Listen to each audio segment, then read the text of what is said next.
presença, Pai. Sentimos, Senhor, que Tu estás aqui neste lugar. E agora, meu Deus, que o Teu Filho vai usar da palavra. Pai, toma Ele em Tuas mãos.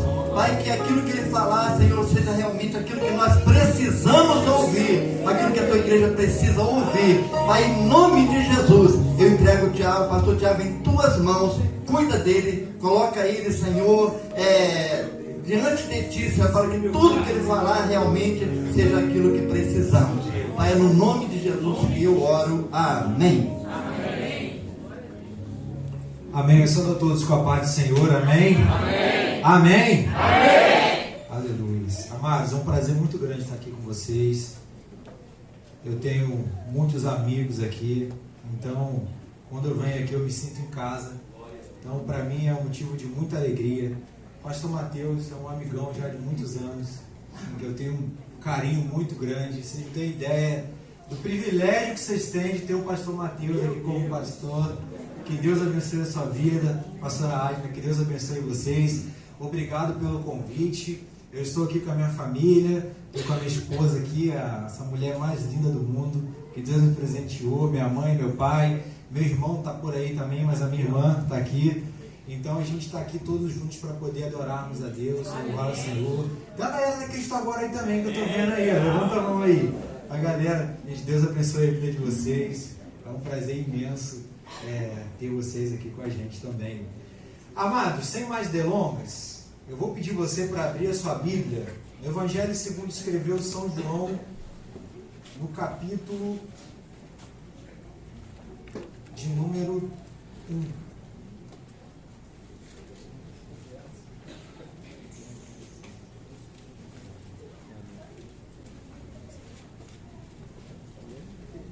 Evangelho segundo escreveu São João, no capítulo 1.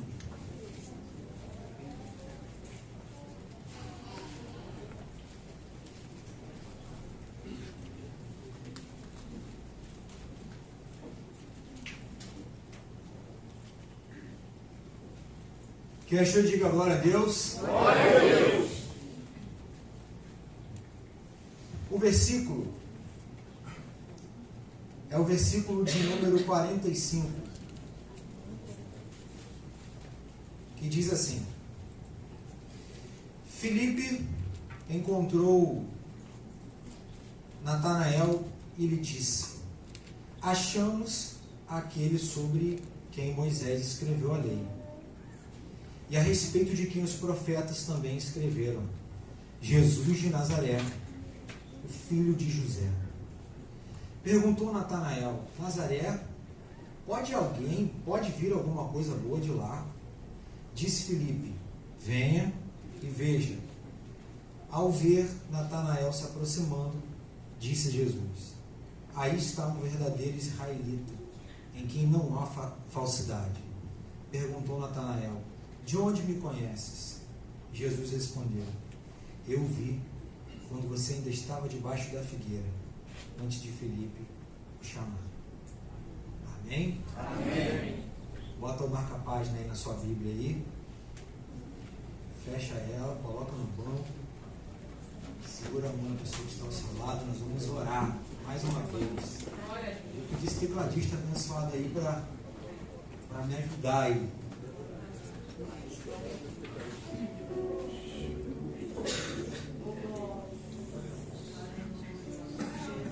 Eu não sei o que você veio fazer aqui nessa noite, mas eu tenho certeza de uma coisa: Jesus, ele tem a total certeza do que ele vai fazer com a sua vida aqui nessa noite.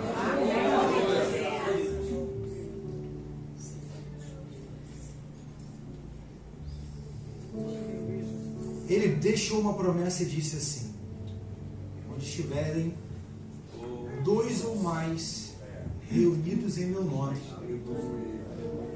eu ali estaria no meio deles. Isso aqui poderia ser uma reunião em que aconteceria de repente uma palestra, porque tem uma porção de gente. Mas sabe por que isso aqui é um culto? Porque tem mais de 2 ou 3 pessoas e está todo mundo aqui em nome de Jesus. Então o que eu quero deixar claro para você aqui nessa noite é que se estamos aqui no nome dele, algo sobrenatural vai acontecer, já está acontecendo. Fica tranquilo.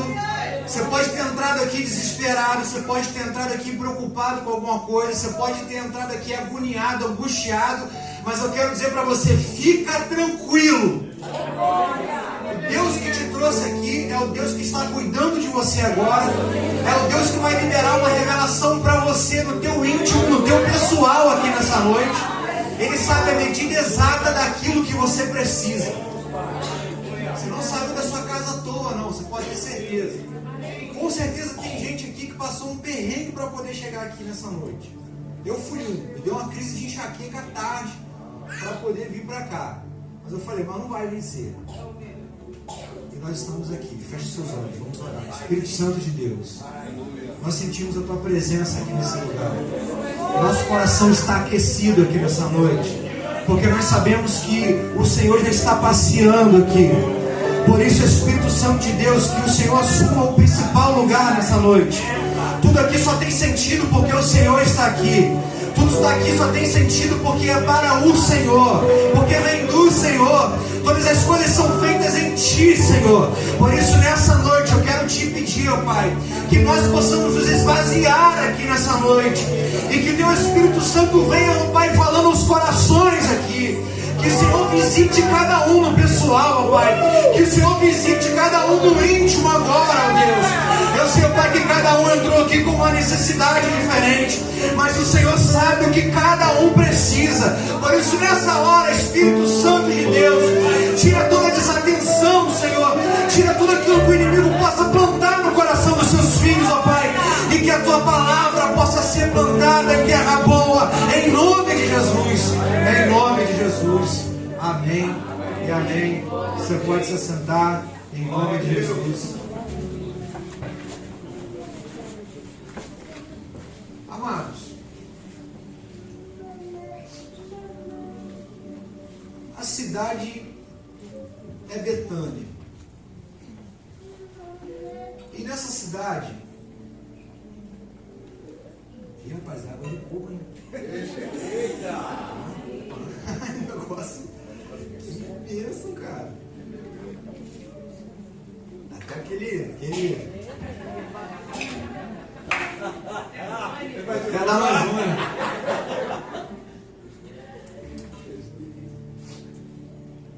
Agora, qual Betânia eu não sei dizer para você. Dizem que haviam 3 locais que poderiam ser considerados como uma cidade de Betânia.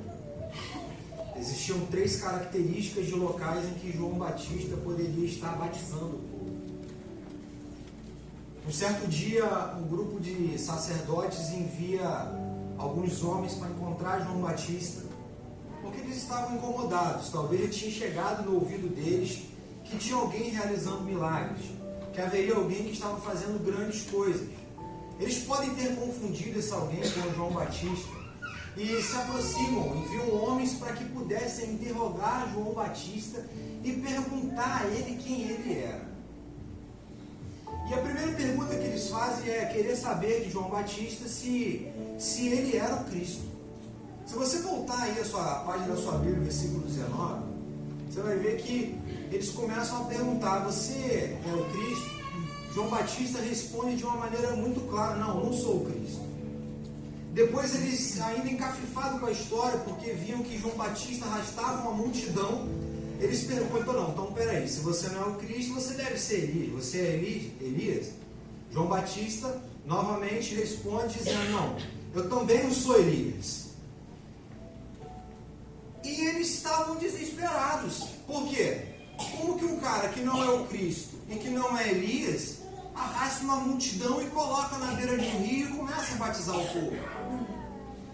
Perguntaram para ele, então tá, quem você é? Que testemunho que você dá de você mesmo? João Batista dá a única resposta que eles não queriam ouvir. Ele fala assim, eu sou a voz do que clama no deserto. Façam um caminho reto para o Senhor. Ele não disse que ele era o Cristo, mas ele já apontou para alguém que estava vindo que era maior do que ele. E Os fariseus ainda não ficaram satisfeitos e perguntam para ele: então peraí, se você não é o Cristo para batizar o povo, e você também não é Elias, que é um profeta, com que autoridade você está batizando essa galera aí? Irmãos, a resposta de João Batista é uma resposta clássica de alguém que tinha relacionamento com Deus e que sabia o porquê ele estava ali e que conhecia o chamado dele. Ele diz assim: eu batizo com água, mas entre vocês está alguém que vocês ainda nem conhecem. Ele é aquele que vem depois de mim, e eu não sou digno de desamarrar as correias das suas sandálias. Irmão, se o cara que não é Elias e não é Jesus, já tinha uma multidão que seguia o cara e chamava ele de mestre, já estava fazendo isso, você imagina o tamanho do cara que João Batista está apontando e dizendo que eu não sou digno de desamarrar o cadastro da sandália desse que vem após mim. Glória!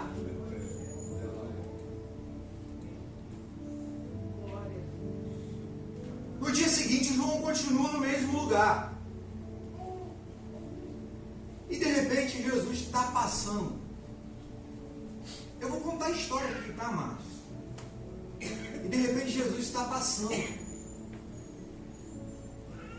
Diz alguns historiadores que João Batista talvez não conhecera Jesus pessoalmente, porque João Batista ficava no deserto. Jesus, na sua infância, passa toda a sua infância em Nazaré, na Galiléia. Eram locais um pouco distantes. Então tudo indica que João Batista poderia conhecer Jesus, de ouvir falar, mas que talvez não tivesse um contato físico com Jesus ainda. Só que o que me espanta aqui é que João Batista vê Jesus passando e ele fala assim: ó, eis o Cordeiro de Deus que tira o pecado do mundo. Pô, peraí. Sabe qual foi o contato que João Batista havia tido com Jesus? O mais claro que a Bíblia traz? Se não me falha a memória, o Evangelho segundo escreveu São Lucas narra quando Isabel está grávida e Maria está grávida de Jesus. E de repente ali é o encontro das grávidas. E quando Isabel se aproxima de Maria, diz a história que o menino que estava no ventre de Isabel se mexe. Por quê? Porque Jesus entrou na casa. Jesus estava na barriga da mãe dele. Se Jesus na barriga da mãe dele fez um menino na barriga de Isabel se mexer, você imagina o que ele não vai fazer aqui hoje na sua vida. Esse foi o contato. E aí, você fica se perguntando assim, mas como é que João Batista sabia que Jesus era Jesus? Aí tem um sincronismo sobre uma história da relação do batismo, que acontece algo muito interessante. Se você ler aí o capítulo 1, o versículo de número 32, ele vai falar assim, versículo 31, ele fala assim: eu mesmo não conhecia, mas por isso é que vim batizando com água, para que ele viesse a ser revelado em Israel. Eu vi o Espírito descer dos céus como pomba e permanecer sobre ele. Eu não teria reconhecido se aquele que me enviou para batizar com água não tivesse me dito: aquele sobre quem você vira o Espírito Santo descer e permanecer, esse é o que batiza com o Espírito Santo. Eu vi e testifico que esse é o Filho de Deus. Irmãos, olha isso, preste atenção, tem um negócio profundo aqui. João Batista disse que alguém falou para ele que aquele ao qual o Espírito pousasse em cima e permanecesse, aquele era o Filho de Deus. Quem falou para ele?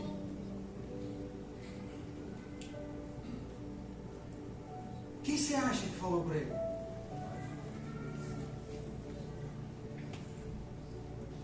Irmãos, o cara pregava no deserto. O cara pregava no meio do deserto, um calor escaldante. Se vestia com pele de animais e comia gafanhotos e mel silvestres no deserto. E esse cara tinha um relacionamento tão profundo com Deus, que Deus avisa para ele que quando o Espírito pousasse sobre aquele e permanecesse, aquele sim era o Filho de Deus. Perceba que para ter relacionamento com Deus não depende do lugar em que a gente está. O lugar sou eu, o lugar é a presença dele. Se eu quiser ter relacionamento com ele dentro do trem, eu vou ter. Se eu quiser ter relacionamento com ele dentro do meu quarto, eu vou ter. Se eu quiser ter relacionamento com ele aqui dentro da igreja, também eu vou ter. O que importa é que eu preciso me relacionar com ele. Eu preciso falar com ele. Eu preciso ouvir a voz dele. Isso depende do meu conforto. Isso depende se o ar vai estar ligado ou se o teclado vai estar tocando. O que importa é que eu preciso falar com ele e eu preciso ouvir a voz dele. E ele fala. E como fala? O problema não é ele falar, o problema é a gente ouvir. Às vezes você está falando assim, poxa, mas Deus não fala comigo, eu estou precisando tanto que Deus fale comigo, irmãos, e Deus está falando contigo o tempo todo. Mas às vezes nosso coração está tão cheio da gente, é tanta coisa dentro da gente, que a gente não consegue ouvir o Espírito Santo de Deus falando, e a gente acha que ele não fala, irmãos.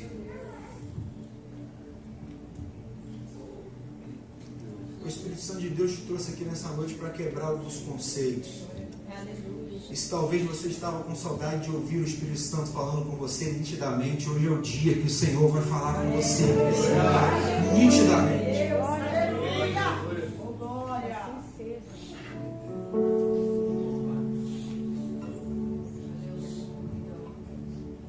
Eu precisei contextualizar isso aqui, porque senão a mensagem fica muito solta, porque a gente lê o texto de Jesus dizendo, eu vi quando você ainda estava debaixo da figueira, antes de Filipe te chamar. Mas essa história, na verdade, é o final de uma história linda que é narrada pelo evangelista João. Porque diz o texto que no outro dia, estava ali novamente João Batista com os seus discípulos. E ele diz, vejam, é o Cordeiro de Deus. Haviam dois homens que estavam ali com ele. Haviam dois discípulos que estavam ali com ele. Alguns historiadores dizem que é o próprio João, o próprio evangelista. O segundo discípulo, o texto traz o nome dele, André, irmão de Simão. Olha que coisa interessante. Diz o texto que eles viram Jesus passando. E quando João Batista fala, vejam, é o Cordeiro de Deus, eles começaram a seguir Jesus. E começaram, aonde Jesus ia, eles começaram a ir atrás. Diz o texto que Jesus pergunta para eles assim, o que vocês querem? Jesus é direto e reto. Viu dois homens seguindo ele e pergunta assim, o que vocês querem? Irmãos, eles não respondem a pergunta que Jesus fez com a resposta correta, entre aspas, para aquela pergunta. Porque Jesus pergunta assim para ele, o que vocês querem? Eles respondem, aonde o Senhor está hospedado? Eles respondem com uma pergunta. Escute isso. Para esses dois homens, pedir algo não parecia ser tão importante. Isso porque eles perguntam aonde Jesus estaria. A pergunta deles aponta para aquilo que tem a ver com Jesus e não para aquilo que tem a ver com eles. Eles perguntam aonde Jesus estava hospedado porque eles se importavam em querer estar com Jesus. Eles poderiam ter falado qualquer coisa para Jesus ali. Jesus, eu quero isso. Jesus, eu quero aquilo. Eu preciso daquilo outro. Não. Jesus pergunta, o que vocês querem? E eles respondem, Senhor, aonde o Senhor está hospedado? O que eles estão querendo dizer? O que eu quero não importa. O que importa é onde o Senhor está. Aleluia. Você consegue entender isso?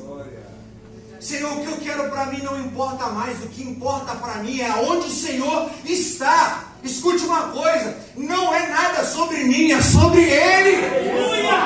É tudo sobre Ele. Quando a gente inverte essa ótica, começa a dar tudo errado. Porque é sobre Ele. Esses caras ganharam o coração de Jesus na hora. Na hora. Sabe qual é a resposta de Jesus? Então tá bom. Venham e vejam. E eles vão. Irmãos, o que me chama a atenção é que esses caras, eles não queriam o que Jesus poderia dar para eles. Eles queriam muito mais que isso. Eles queriam o próprio Jesus. Você consegue entender isso? Pedir é muito fácil. A gente pede qualquer coisa para qualquer pessoa. Eles poderiam pedir o que eles quisessem para Jesus, mas o que eles estavam dizendo para Jesus assim, Jesus, não me importa o que o Senhor pode me dar. O que me importa é o que o Senhor é, e eu quero você, e eu quero estar onde você estiver.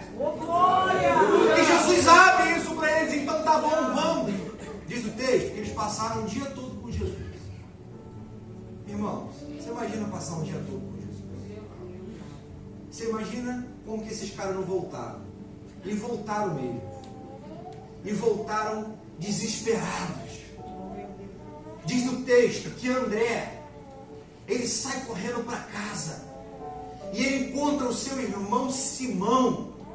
Simão, não sei se você sabe quem é ele.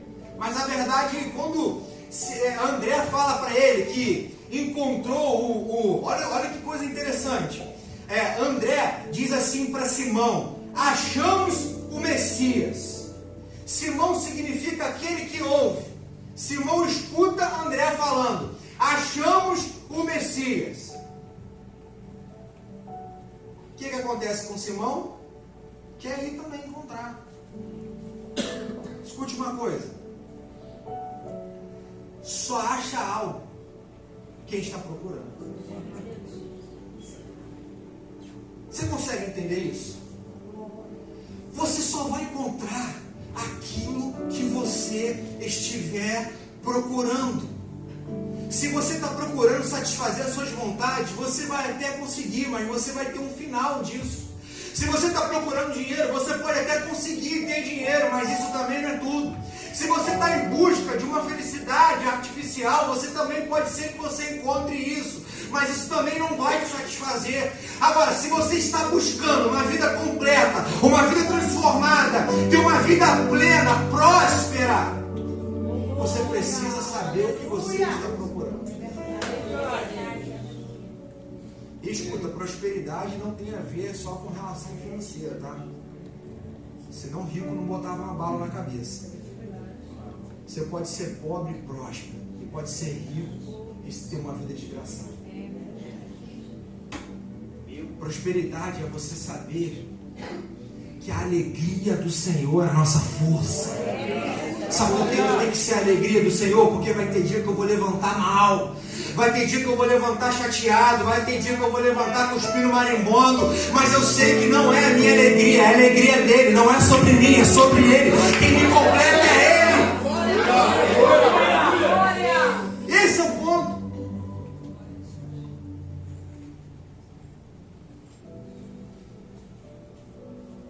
Quando Simão se aproxima de Jesus, deixa eu acelerar aqui. Quando Simão aproxima de Jesus, irmão, Jesus se antecipa. E Jesus muda o nome do cara. Se você ler o texto aí, Jesus se antecipa e fala assim: você é Simão, filho de João. A partir de hoje não é mais não, tá? Você agora vai se chamar Cefas. Cefas significa Pedro. Pedro significa rocha. De aquele que ouve, agora ele passa a ser chamado de rocha. Ele já era rocha? Não, mas se tornaria. Pedro, tu és pedra, e sobre essa pedra edificarei a minha igreja, e a porta do inferno não prevalecerá contra ela. Jesus muda o nome dele para algo que ia acontecer, ele não deve ter entendido nada. Aquele que ouve agora passa a ser a rocha. Irmãos, quando a gente tem um contato íntimo com Jesus, Jesus faz um negócio que a gente pode não entender nada agora, mas à frente vai ter sentido. Você pode não estar entendendo nada agora, mas à frente vai ter sentido. Você está enfrentando alguma luta agora que você pode não estar entendendo nada agora, mas à frente vai ter sentido. De uma coisa eu te garanto, se você está tendo um encontro com Ele, do mesmo jeito você não volta, nem que o seu nome seja trocado.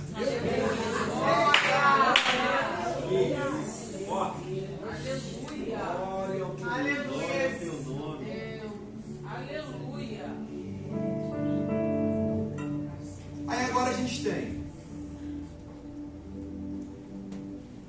Jesus fala, eu preciso voltar para Galileia. Aí diz que quando Jesus resolve voltar para Galileia, ele encontra Filipe.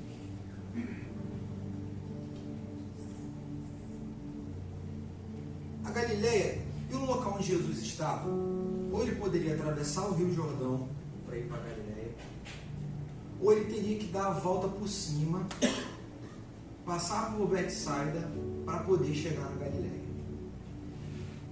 Eu não sei se ele encontrou Filipe próximo ou se ele passou pela cidade onde morava Filipe. Mas o texto diz que quando Jesus decidiu partir para a Galileia, ele encontrou Filipe e disse assim, siga-me. O texto diz que assim como André e Pedro, Filipe era da cidade de Betsaida. Betsaida significa casa do peixe. Olha isso. E a primeira pescaria de Jesus já foi em Betsaida. Porque vem André, Filipe e vem Pedro. Jesus já começou a pescaria ali. E os três caras encontram Jesus. Olha que interessante isso. Ó. A gente está falando aqui, ó. João, Pedro e André. Três que encontram Jesus, que veem Jesus passando e seguem Jesus. André leva Pedro a encontrar Jesus. Agora a gente tem uma outra situação. A gente tem Jesus saindo da Galileia, saindo agora de Betânia e indo para a Galileia, e ele agora encontra Filipe. Agora uma outra situação. Jesus encontra Filipe e diz, siga-me. O que me chama a atenção é que Filipe começa a seguir Jesus do nada. Ele segue Jesus, ele escuta o chamado de Jesus e segue Jesus. Irmãos, é claro que não é do nada, a gente fala do nada entre aspas porque o texto é muito objetivo, mas com certeza Filipe já estava estudando e pesquisando sobre Jesus, porque Jesus passava por essas localidades, a fama de Jesus já estava começando a ficar muito grande. Jesus já estava começando a entrar num tempo ministerial, sem ter Instagram, sem ter YouTube, sem ter Facebook, sem ter TikTok, em que quando Jesus ele começava a pregar, muitas pessoas começavam a se aglomerar ao redor dele. Por quê? Porque descobriram que tinha um cara que sabia pregar e que curava o povo. Você tem noção do que é isso? Você acha que os sacerdotes estavam preocupados? Por quê? Porque poderia se ter ali agora uma divisão política. Poderia se ter problemas religiosos e políticos dentro da nação. Porque está se levantando agora um líder que faz o que eles não fazem. Muitos homens da lei eram posudos. Gostavam de orar, empenhar suas orações em palavras bonitas, em querer mostrar que eram o que fazia, Jesus andava com o povo. Jesus se preocupava se o povo estava com fome ou não. Se tivesse com fome, pegava o pão, pegava o peixe, multiplicava e dava para o povo comer. Jesus se preocupava se as pessoas estavam bem ou não. Meu Deus, aleluia. E sempre foi assim. E os sacerdotes cumpriam o rito. Ei, ser cristão não é cumprir rito. Ser cristão é viver em novidade de relacionamento todos os dias. Glória a Deus. Aleluia. E olha o que acontece. Diz o texto que Filipe sai e agora ele vai de encontro a Natanael. Quando Filipe encontra Natanael, Filipe utiliza da mesma situação que aconteceu com ele. E ele já de cara, ele afirma para Natanael, isso você pode ver no versículo de número 45. Filipe encontrou Natanael e disse: achamos aquele sobre quem Moisés escreveu na lei e a respeito de quem os profetas também escreveram, Jesus de Nazaré, o filho de José. Só que Natanael, tudo indica que era um cara estudioso. E que Natanael também conhecia a geografia da onde ele estava. E que Natanael também conhecia o que estava escrito na lei. Quando Filipe diz para ele: eu encontrei Jesus de Nazaré, ele não deu a notícia da melhor maneira possível. Porque Natanael conhecia Nazaré. E Nazaré era uma cidade, era um vilarejo da Galileia, que não era conhecido. A única coisa conhecida em Nazaré era que há um tempo atrás um tal de Judas tentou se levantar e pegou uns caras chamados Zelotes e tentaram levantar um movimento contra a cobrança de impostos. O Império Romano veio, abafou todo mundo, não deu em nada. Então Nazaré, tecnicamente, seria conhecida como uma cidade que tentou fazer algo que não deu certo. Só que o significado de Nazaré significa consagrar-se a Deus. No hebraico, significa isso, consagrar-se a Deus. Natanael olha para como se em Nazaré não pudesse vir nada de bom. Mas o próprio nome da cidade já remete a algo bom, que é o que? Consagrar-se a Deus. Escute uma coisa.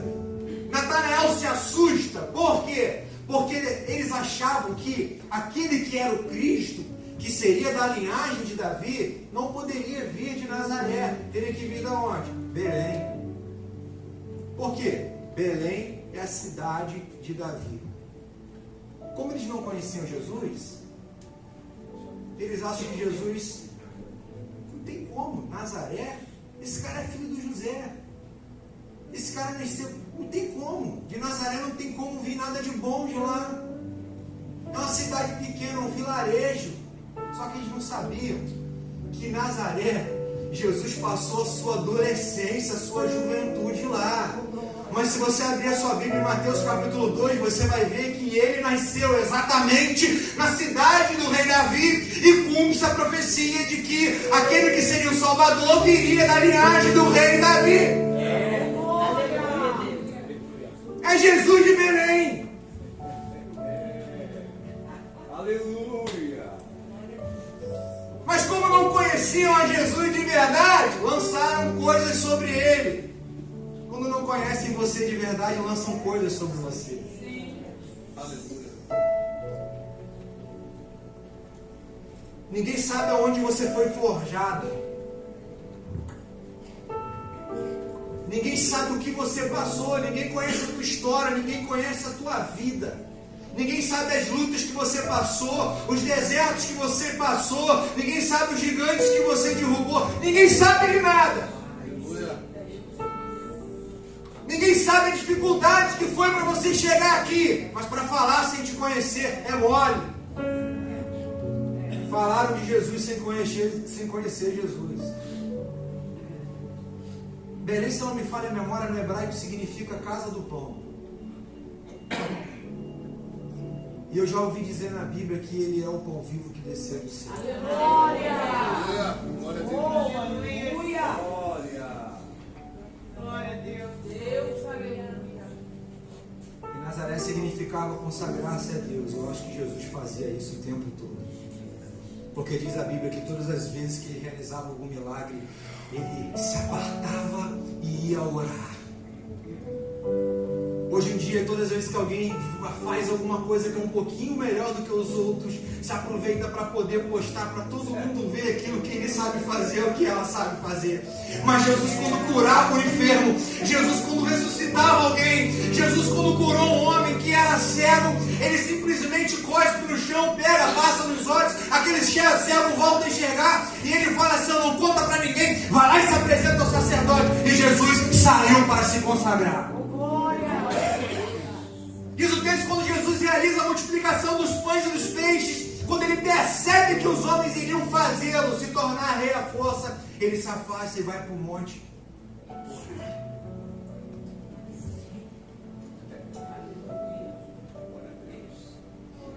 Esse era diferenciado. Aleluia! Galileu, o Jesus da Galileia. Nazareno, o Jesus de Nazaré. Aquele, o pão da vida que vem de Belém, casa do pão. Esse é o Jesus que está aqui nessa noite. Esse é o Jesus que está aqui nessa noite, ouvindo as suas orações, ouvindo as suas súplicas. E eu quero dizer para você, aqui hoje é a Belém de Deus. Aqui hoje é a casa do pão.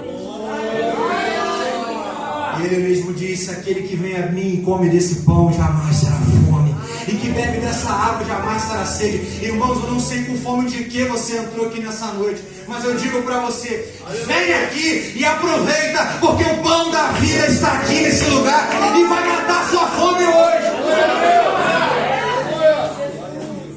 Glória a Deus! Glória! Irmãos, eu não tiro o questionamento de Natanael. Não foi da maldade. Ele sabia, ele conhecia a palavra.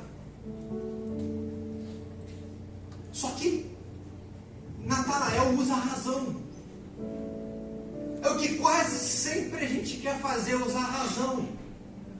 Irmão, para relacionamento com Deus, desculpa, tem hora que não dá para usar a razão. É difícil usar a razão, porque às vezes você tem uma conta altíssima da igreja para pagar, de repente consegue pagar. Às vezes você está desesperado com uma situação e quando você menos imagina, você consegue resolver. Coisas de Deus não se explicam. Coisas de Deus não tem como você querer dizer que isso acontece porque 2 mais 2 são 4. Não, irmãos. Para Deus 2 mais 2 vira 5, que a gente não consegue explicar. Para Deus 5 pães e 2 peixinhos vira um alimento para uma multidão de gente, ainda sobra 12 seres. E eu quero ver você me explicar como é que funciona essa matemática.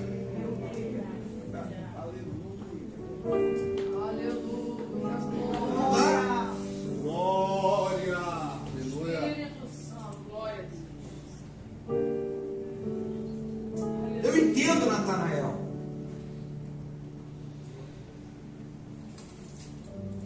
Só que Natanael significa dom de Deus.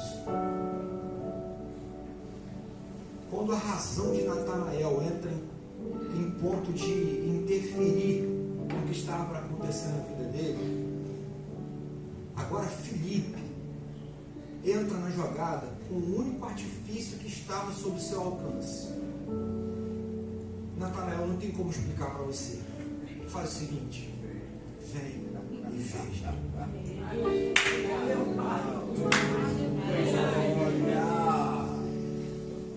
Meu irmão, Filipe não estava na hora que Jesus falou para André e João: vem e veja. Mas ele usa a mesma frase que Jesus usou para André e para João: vem e veja. Por quê? Para Natanael não era importante o que Jesus poderia dar para ele. O importante era Jesus, porque Jesus é o lugar. Glória. Ele não queria dar nada para Natanael. Filipe queria que Natanael conhecesse o lugar. E o lugar era Jesus. Como Filipe tinha crédito com Natanael, o que Natanael pega e faz? Então tá bom, vamos lá. Diz o texto que Jesus vira para ele antes de que ele falasse qualquer coisa. E a história se repete, porque aconteceu assim com Simão. Jesus olha para ele e fala assim: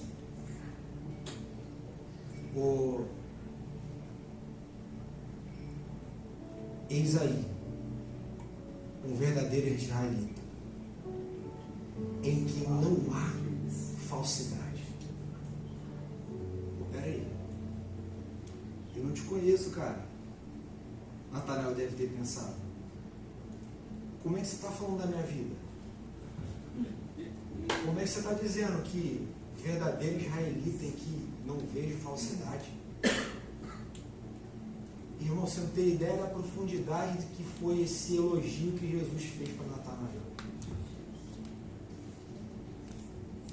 Quando Jesus fala isso para ele, esse título era dado a um judeu da mais alta estirpe teocrática. Era um título honroso que poderia ser dado a um descendente de Abraão. Quando Jesus disse isso para Natanael, Jesus estava dizendo assim: ô Natanael, você não é originário do Jacó, que significa aquele que agarra o calcanhar, o trapaceiro. Você é originário do Israel, que significa aquele que luta com Deus e que vê Deus. Você é um cara honrado, porque você é comparado a alguém que teve o nome trocado. Você é comparado a alguém que a nação de Israel é descendente dele. Você é comparado agora não com Jacó, mas com Israel. É por isso, aqui não é relação só carnal, relação de laço de sangue. Eu estou dizendo para você, ó Natanael, que você é um cara que tem a sua vida espiritual alinhada, um cara de excelência, um cara que tem a vida com o nome trocado, um cara que brigou com Deus e prevaleceu. Porque o Israel significa isso. Se você voltar lá na história, né, em Gênesis, você vai ver que Jacó, ele briga com o anjo. E a briga foi feia. E o anjo toca na coxa dele. E aí a coisa acontece. Tudo acontece a partir dali. O nome dele foi trocado. É por isso que o povo judeu não come a parte da coxa. Porque foi tocada. E foi tocada por Deus. Jacó brigou com o anjo muitas horas. Foi uma briga feia. Mas ele prevaleceu. Não porque Deus não venceria Jacó. De maneira nenhuma. Mas é porque o que estava ali era a resistência de um homem que queria algo de Deus e conseguiu. E teve o seu nome trocado. Que vence não é a pressa, irmãos, não é chegar mais rápido, é a resistência. Não adianta você querer ir voado, não, sair correndo, não. Quem vence é quem persiste. Não precisa ir a 120 km por hora. Se você sair correndo daqui, voado no seu máximo, você não chega na esquina. Mas se você for devagarzinho, você chega em Nova Iguaçu. O importante é não parar. Coloca a mão no seu coração e diga para você agora: o importante é não parar. Glória ao teu nome. Eu não sei, mas Deus está falando aqui nesse lugar. Eu sinto a presença dele aqui nesse lugar. Irmãos, eu não vim aqui para pregar, eu vim aqui para a gente conversar, para a gente bater papo. Porque falar de Jesus é assim. As coisas são tão claras. E o que é difícil de entender, ele revela. Revelação não é você descobrir que a asa do anjo é verde ou azul. Revelação é você ler um texto 30 vezes, na 31ª você fala assim: meu Deus do céu, como é que eu nunca tinha visto isso? Você sabe todo dia. Salmo 23, quem sabe aí de cabeça? O Senhor é meu pastor, nada me faltará. Você sabe de cabeça. Tem um dia que você está tão agoniado, você abre a Bíblia E de repente você, o Senhor é meu pastor, nada me faltará. Meu Deus, era disso que eu precisava. Com quanto já aconteceu isso aqui? Isso é revelação, irmão. Salmo 91, aquele que habita o esconderijo do Altíssimo, a sombra do Onipotente. Irmão, você sabe de cor, tem gente que deixa até a Bíblia aberta nisso para o diabo ler lá e ir embora.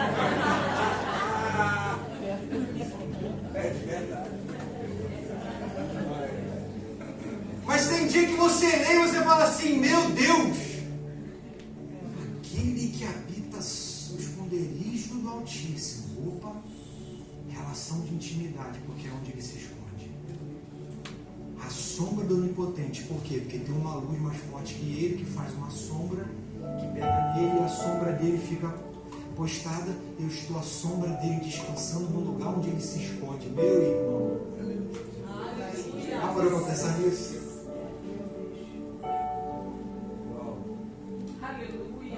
Esse é o lugar onde André e João foram. Quando Jesus perguntou o que vocês querem, eles disseram, aonde você está hospedado? Aí eles tiveram a oportunidade de conhecer o esconderijo do Altíssimo. E quiseram levar lá o Pedro. E daqui a pouco vai Filipe. E agora está no processo de Natanael, mas o processo de Natanael está um pouquinho mais complicado. Por quê? Porque entra o estudo e entra a razão. Não que Natanael estivesse errado, mas Natanael conhecia a história de Nazaré, Natanael conhecia a história do Cristo que viria da promessa. E agora ele questiona. Escute, para toda razão de um Natanael, tem a fé de um Filipe. Se você entrou aqui cheio de razão, hoje é o dia que o Senhor vai apresentar o teu Filipe e vai quebrar os seus protocolos aqui nesse lugar. E ele vai dizer para você, vem e veja. Vem e veja.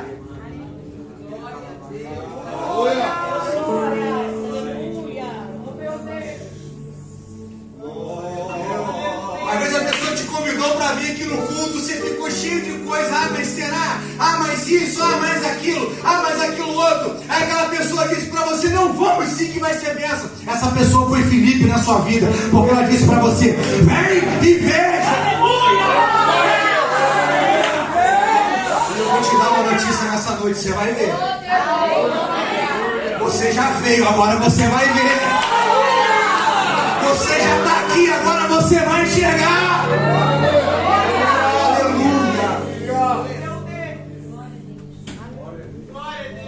Irmãos, eu sinto fortemente a presença de Deus. Eu estou me controlando, tá? Eu vou ficar mais.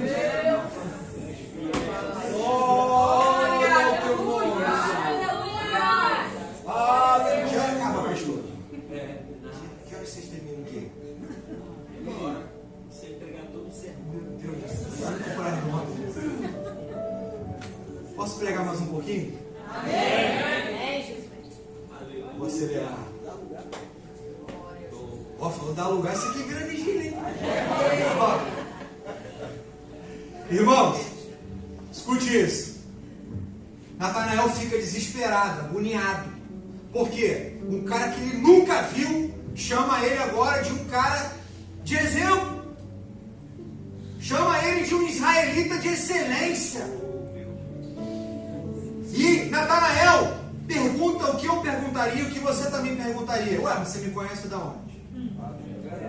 Quem perguntaria isso aqui? Levanta a sua mão. Na hora. É na hora. Ó, mas você me conhece de onde? Você vê as pessoas querendo puxar relatório da tua vida e chega para você na rua. Mas você me conhece de onde? É na hora. Irmão, sabe o que Jesus poderia ter respondido para ele? A mesma palavra que deu para Jeremias. Antes mesmo de te formar no ventre materno eu te escolhi. Antes que viesse ao mundo eu te separei e te designei para uma missão de profeta para as nações. Ou Jesus poderia usar a mesma palavra que deu para Isaías. Mas agora assim diz o Senhor que te criou, ó Jacó, e que te formou, ó Israel. Não temas, porque eu te remi, chamei-te pelo teu nome e tu és meu. Jesus poderia ter usado qualquer palavra como essa, que estaria ok, mas não. Jesus quis usar uma palavra que só Natanael sabia. Por quê? Se Natanael tinha relacionamento com Deus, Deus também tinha relacionamento com ele. E Jesus usa algo da intimidade dele. Quando Jesus quer falar contigo, ele fala uma palavra que é da sua intimidade para você entender. Ele não vai usar a palavra do Isaías, ele não vai usar a palavra do Jeremias, porque a palavra do Jeremias foi para o Jeremias. Ele vai usar a palavra para o pastor Cleito, ele vai usar a palavra para o pastor Mateus, ele vai usar a palavra para você, aquilo que você conhece.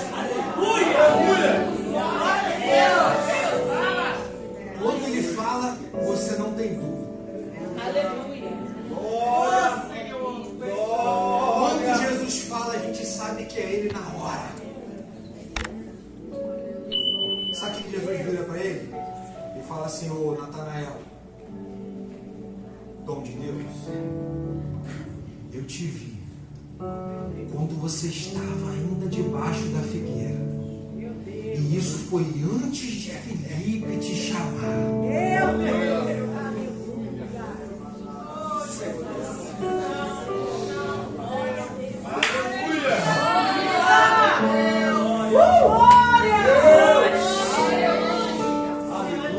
Irmão, Jesus adorava fazer isso. Quando o campo natural não estava dando certo, ele entrava no sobrenatural na mesma hora. Vou contar para você só uma história rapidinho. Diz o texto, João 4, se não me falha a memória, que Jesus está na beira do poço e começa a conversar com a mulher, pede água, aquela mulher não começa a entender, ele vira para ela e fala assim: como tu sendo judeu, você vai me pedir água? A gente tem problema, eu sou samaritano, você é judeu. Aí ele vira para a mulher e fala assim: mulher, se tu soubesse quem te pede água, tu que me pediria, eu te daria de uma água que quando você bebesse, você nunca mais na sua vida você ia ter sede. Aquela mulher olha para ele e fala assim: mas como? Você nem tem balde para poder tirar a água daí do poço. Jesus olha para aquela mulher: mulher, já que não está dando certo assim, eu vou dizer para você um negócio. Tiveste 5 maridos e o que você está com ele agora não é teu.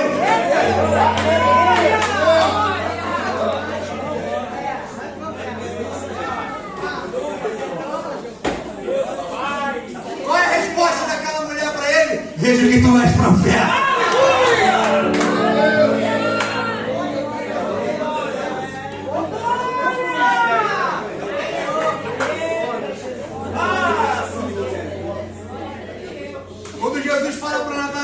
Natanael, eu te vi quando você ainda estava debaixo da figueira e foi antes de Filipe te chamar. Irmãos, na mesma hora, Natanael fala assim: mestre, tu és o Filho de Deus, tu és o Rei de Israel.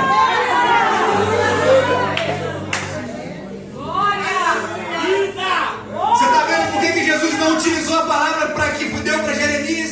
Você está vendo por que Jesus não utilizou a palavra que deu para Isaías? Porque Jesus utiliza elementos que são da nossa intimidade com Ele, para que você não tenha dúvida de que é Ele que está falando contigo.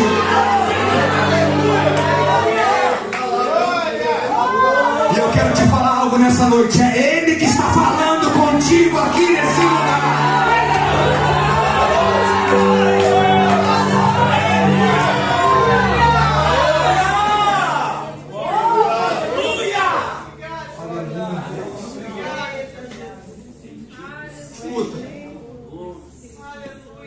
Alguns historiadores dizem que a figueira era um lugar bom de estudar.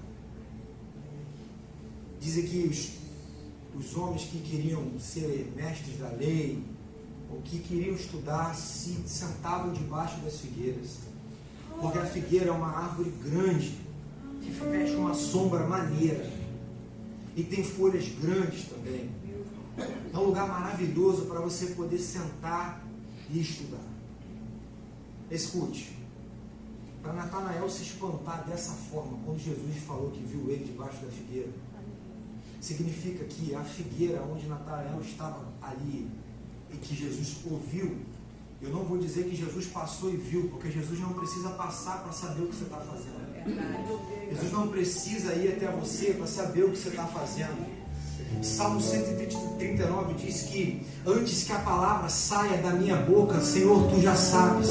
Se eu subir aos mais altos céus, tu ali está. Se eu descender às profundezas do abismo do mar, ali você também está. De onde poderei eu me esconder, Senhor? Se tu me sustentas por detrás e por diante. Ele sabe a hora que você levanta, Ele sabe a hora que você deita, Ele sabe tudo sobre você. Antes que a palavra saia da sua boca, Ele já sabe. Ele sabe a intenção do teu coração. Diversas vezes na Bíblia você vai ver Jesus em locais em que vai falar assim, Jesus sondando o coração deles, e Jesus arrazoando o coração deles. Sabe o que é isso? Jesus está quietinho, mas está só lendo as intenções. Ei, às vezes você pensa que é porque está silêncio, Jesus não está falando. Às vezes Jesus está só lendo as suas intenções. Às vezes Jesus está só sondando o seu coração. Tem momentos de relacionamento com Deus, com o Espírito Santo. Irmãos, tem vezes que a gente está numa situação tão complicada que a gente não sabe nem como orar. E o apóstolo Paulo fala isso. Ele fala na sua carta aos Romanos que a gente não sabe nem como orar, e o Espírito Santo pega e ele traduz a nossa oração diante do Pai, e ele geme com gemidos inexprimíveis. Ou seja, nós somos completamente dependentes deles, porque a gente não sabe nem falar com Deus.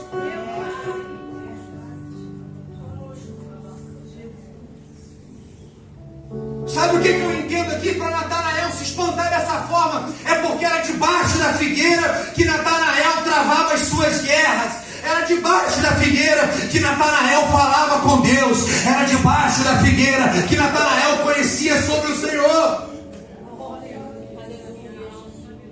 E sabe o que eu percebo aqui nesse texto? Jesus deixa claro que foi antes de Filipe chamar. Eu não sei se Natanael já tinha a ideia de que Jesus estava por perto. Mas talvez Natanael pode ter feito uma oração íntima a Deus ali naquele momento. E a resposta da oração de Natanael tenha sido o que Jesus falou para ele. O texto não diz, mas eu posso conjecturar. Porque quando o Senhor responde às nossas orações, a gente fica espantado na mesma hora. A gente toma um susto que cai da cadeira. Jesus fala com a gente o tempo todo, mas tem vezes que Ele fala com a gente de um jeito tão especial que a gente cai para trás. Eu já fui em culto aleatório, está sentado no banco, Deus pega o pregador, tira do altar, vai lá, coloca a mão na cabeça. Assim diz o Senhor. Me fala que eu tinha feito uma oração na cabeça, em pensamento em casa. Quem já viu isso acontecer? E aqui acontece isso, com certeza. Que aqui tem mulher de Deus, tem homem de Deus, eu já vim em culto aqui. Irmãos, eu não sei, mas eu estou sentindo fortemente a presença dele. Falta só mais uma frase para a gente acabar a pregação. Vocês me deixaram à vontade. Deixa eu perguntar para você. Natanael travava as guerras dele debaixo de uma figueira. E Jesus viu. Onde é que você tem travado as suas guerras? Sabe o que tem me deixado desesperado nesses tempos? Os crentes estão travando guerra no Facebook. Os crentes estão travando guerra no Instagram. Os crentes estão travando guerra no trabalho. Estão travando guerra na rua, estão travando guerra em qualquer lugar. Deixa eu dizer para você uma coisa: crente não trava guerra no Facebook, não trava guerra no Instagram, não trava guerra no Twitter, não trava guerra no trabalho, não trava guerra na igreja. Um crente trava guerra no secreto. Mateus capítulo 5 diz que quando quiseres falar com teu Deus, entra para o teu quarto, fecha a tua porta, ora para o seu Pai que está em segredo, e Ele considerará os desejos do seu coração. Efésios capítulo 6 diz que a nossa luta não é contra a carne nem contra o sangue, mas contra principados e potestades e os dominadores desse século.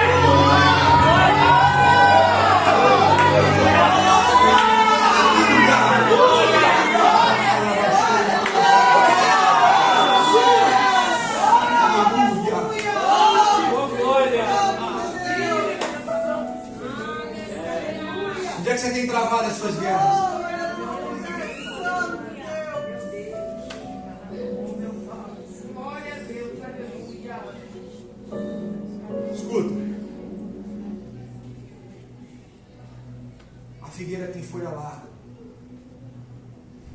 E talvez seja por isso que Adão, em Gênesis capítulo 3, quando comete o pecado, ele tenha pegado folhas de figueira e tenha tentado cobrir a sua nudez. Adão pecou. O primeiro pecado não foi desobediência, o primeiro pecado foi a incredulidade. Porque Deus falou não coma, ele deixou de acreditar no que Deus falou para acreditar naquilo que a serpente falou.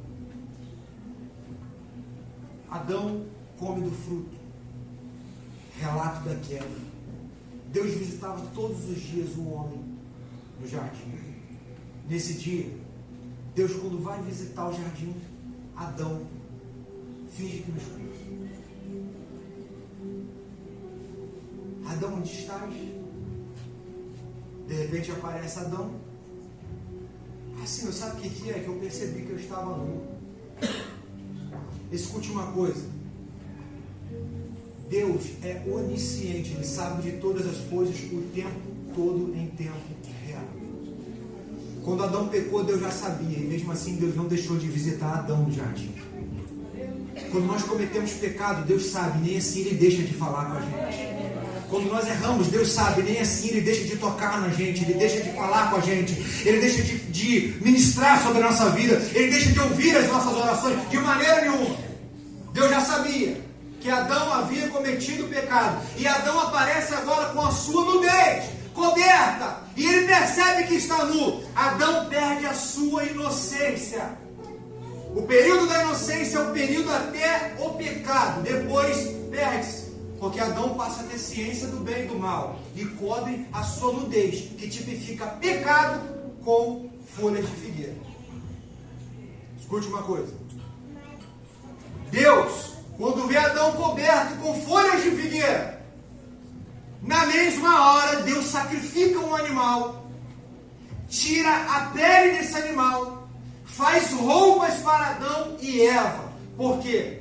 Porque para pecado, remissão de pecado, não se faz através de folha de figueira, só se faz através do sangue. Esse animal é a primeira tipificação de Cristo que nós temos no livro de Gênesis. Por quê? Porque esse animal passa por um sacrifício vicário. O que é um sacrifício vicário? É quando um inocente morre para que alguém possa ser perdoado. Aquele animal não tinha culpa, mas ele morreu para que o seu sangue fosse utilizado para se fazer roupas, a sua pele fosse utilizada para fazer roupa, para cobrir a nudez de Adão e Eva. O que isso quer dizer? Que o sangue daquele animal é que foi suficiente para cobrir o pecado de Adão e Eva. Diferente de Adão, Natanael sabia a função da figueira. A figueira não é para você se esconder de Deus. A folha da figueira nunca serviu e nunca servirá para você tentar esconder os seus pecados de Deus. Mas muito pelo contrário. Era debaixo da figueira que Natanael se despia diante de Deus.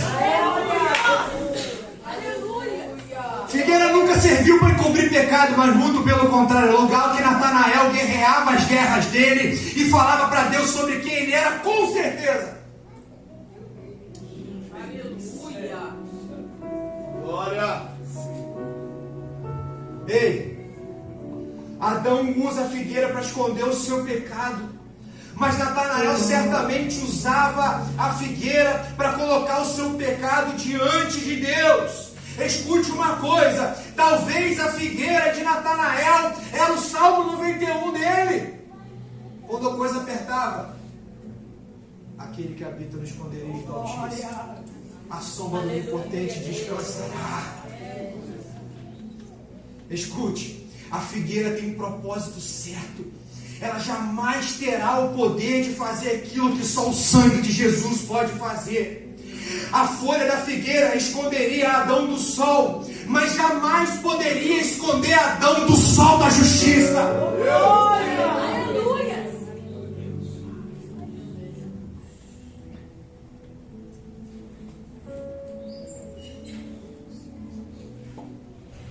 A figueira tem poder te fortalecer contra o pecado. Porque era ali que Natanael estava guerreando as guerras. Mas o perdão pelo pecado só tem como ser adquirido através de uma forma. Através do sangue do Cordeiro.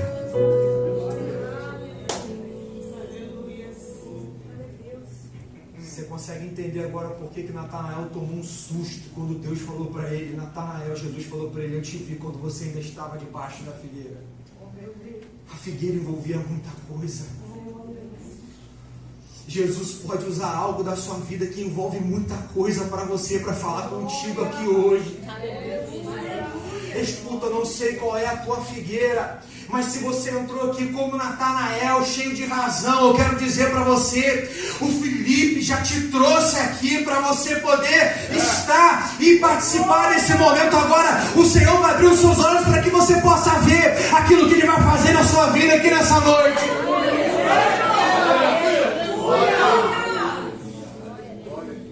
Coloque em pé nessa noite.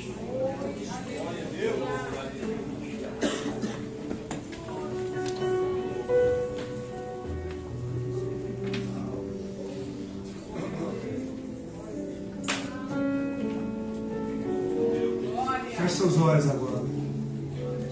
Irmão, existe uma presença tão santa aqui nessa lugar. Ele está falando a corações aqui nessa noite.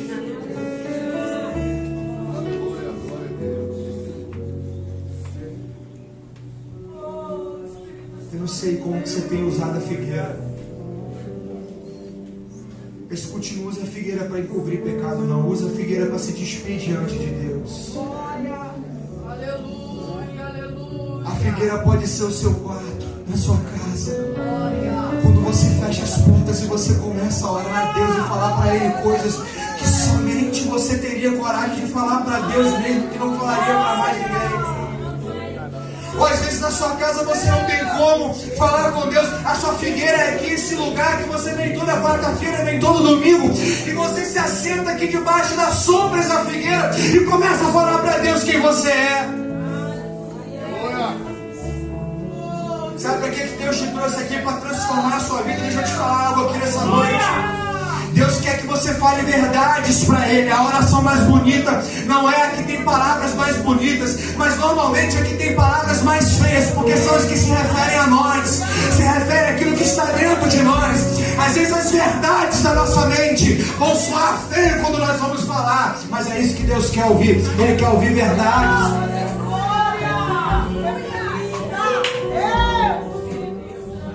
Às vezes a gente quer falar bonito com Deus, mas na verdade Deus não quer que você fale bonito com Ele. Deus quer que você fale a verdade. Feche seus olhos agora.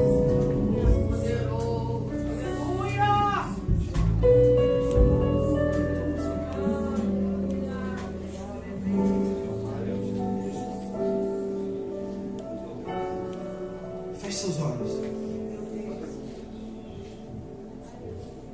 Senta debaixo da figueira agora. Tenho um Deus que não vai deixar